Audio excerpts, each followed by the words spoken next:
नमस्कार। Super India news TV में आपका स्वागत है। मैं हूं राजेश आर्य। आइए देखते हैं विशेष समाचार। पटरी से उतरता चुनावी विमर्श। आर्थिक समृद्धि को सदैव राष्ट्रीय विमर्श के केंद्र में रखना चाहिए, मगर आश्चर्य है कि चुनाव में अर्थनीति और उसके मुख्य बिंदुओं पर बहस बिल्कुल नदारद है।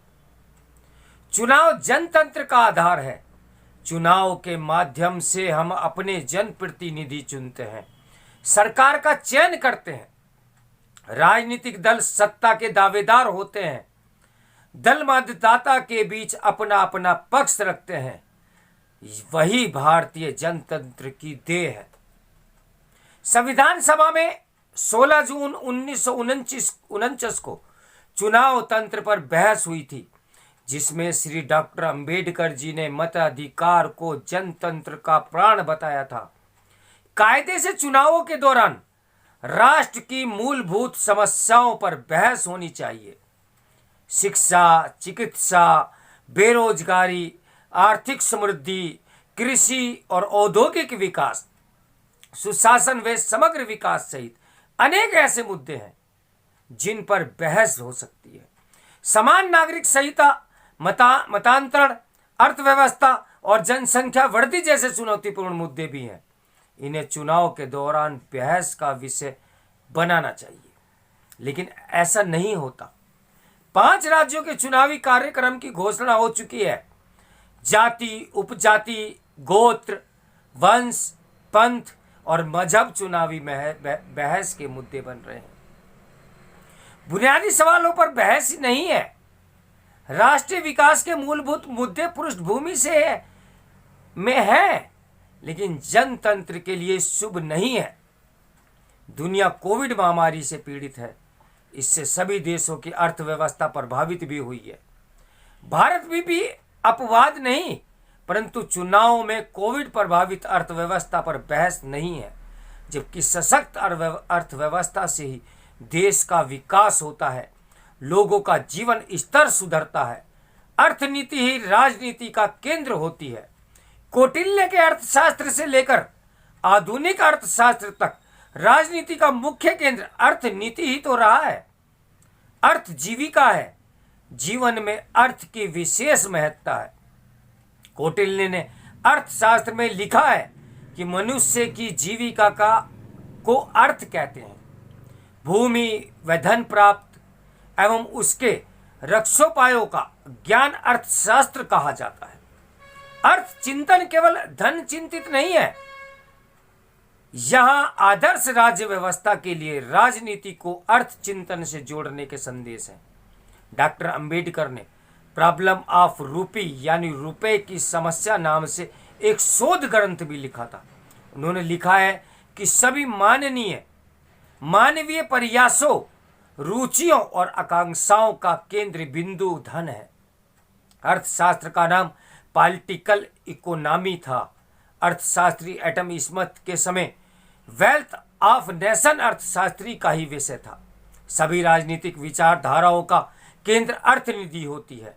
जीवन में अर्थ की महत्ता है। महाभारत में युधिष्ठिर को अर्थवेत्ता कहा गया है। नारद युधिष्ठिर की सभा में उनसे पूछते हैं, क्या आप अर्थ चिंतन करते हैं? राज्य व्यवस्था के लिए अर्थ चिंतन मूलभूत विषय है। गाय, कृषि व्यवस्था और पशुपालन वैदिक काल से ही राष्ट्रीय विमर्श में रहे हैं। बौद्ध साहित्य में कहा गया है कि जैसे माता पिता और अन्य हैं, वैसे ही गायें भी हैं।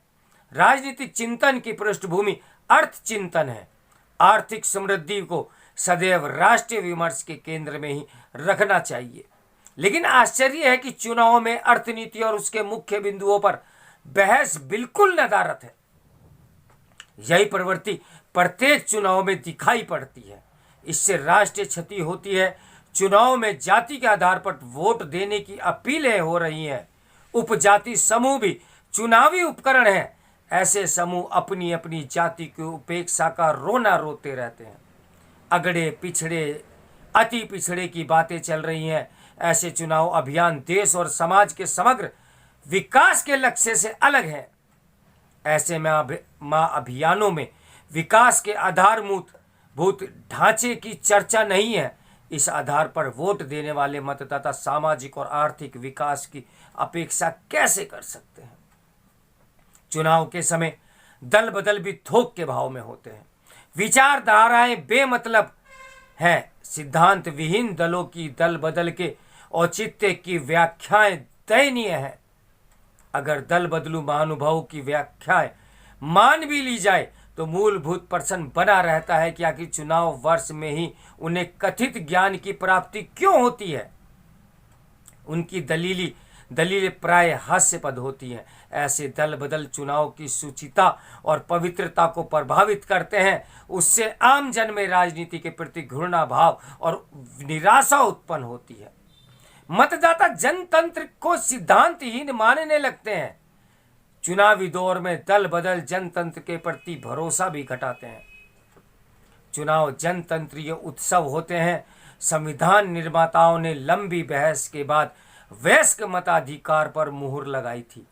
उन्हें विश्वास था कि विचार आधारित दल जन अभियान चलाएंगे, आम जनों का राजनीतिक शिक्षण होगा, दल अपनी विचारधारा का प्रचार प्रसार करेंगे, मतदाता सबकी सुनेंगे और अपनी पसंद से वोट देंगे। सभी दल अपना चुनावी घोषणा पत्र जारी करेंगे। मतदाता चुनाव घोषणा पत्रों का निरीक्षण परीक्षण करेंगे। पार्टियां संसद के लिए होने वाले चुनाव में संघ सूची के विषयों पर वोट मांगेगी और इसी तरह विधानसभाओं के चुनाव में राज्य सूची के विषयों को महत्ता भी दी जाएगी। ऐसा नहीं हो रहा है। यहाँ राष्ट्रीय विकास के बुनियादी प्रश्नों पर भी बहस का अभाव है। मूलभूत प्रश्नों से पृथक जाति मत मजहब की वरीयता है। जनतंत्र का मूल भाव नेपथ्य है। दलतंत्र के ऐसे कार्यों से जनतंत्र की बड़ी क्षति हो रही है। देश आजादी का अमृत उत्सव मना रहा है। हम स्वतंत्रता के 75वें वर्ष में हैं। इसमें जनतंत्रीय मर्यादा और संस्कृति का अभाव सालता है। चुनावी विमर्श पटरी से उतर रहा है। इसमें बुनियादी प्रश्नों पर विचार विमर्श की जगह नहीं है। सबका साथ, सबका विकास, सबका विश्वास जनतंत्र का आधार है। लेकिन चुनाव का यह ध्येय भी जाति, पंथ, मजहब और दल बदल की भेंट चढ़ गया है। अब मूलभूत प्रश्न यह है कि बुनियादी सवालों को चुनावी विमर्श में कैसे लाया जाए। चुनाव को जनतंत्र उत्सव कैसे बनाया जाए। मूलभूत विषयों को चुनावी बहस के केंद्र में लाना मतदाता का कर्तव्य है। जनतंत्र में चुनाव के दौरान मतदाता ही सम्राट होता है। सभी मतदाता और प्रत्याशी सर्वप्रथम हम भारत के लोग हैं। संविधान निर्माताओं ने भारत की जातियों को संघ नहीं बनाया था। जातियां राष्ट्र गठन की घटक नहीं है। राष्ट्र गठन की इकाई भारत के लोग हैं। जाति, उपजाति, पंथ, मजहब आधारित मतदान की मांग संविधान सम्मत नहीं है। देश और समाज की समृद्धि सबका सपना है। समृद्धि के सभी पहलुओं पर चुनाव में बहस होनी चाहिए। यही जनतंत्र का सौंदर्य है। इसके लेखक हैं उत्तर प्रदेश विधानसभा के अध्यक्ष श्री हृदय नारायण दीक्षित जी। तो मेरे साथ बने रहिए सुपर इंडिया न्यूज़ टीवी की ब्रेकिंग न्यूज के लिए। नमस्कार, मैं हूं राजेश आर्य।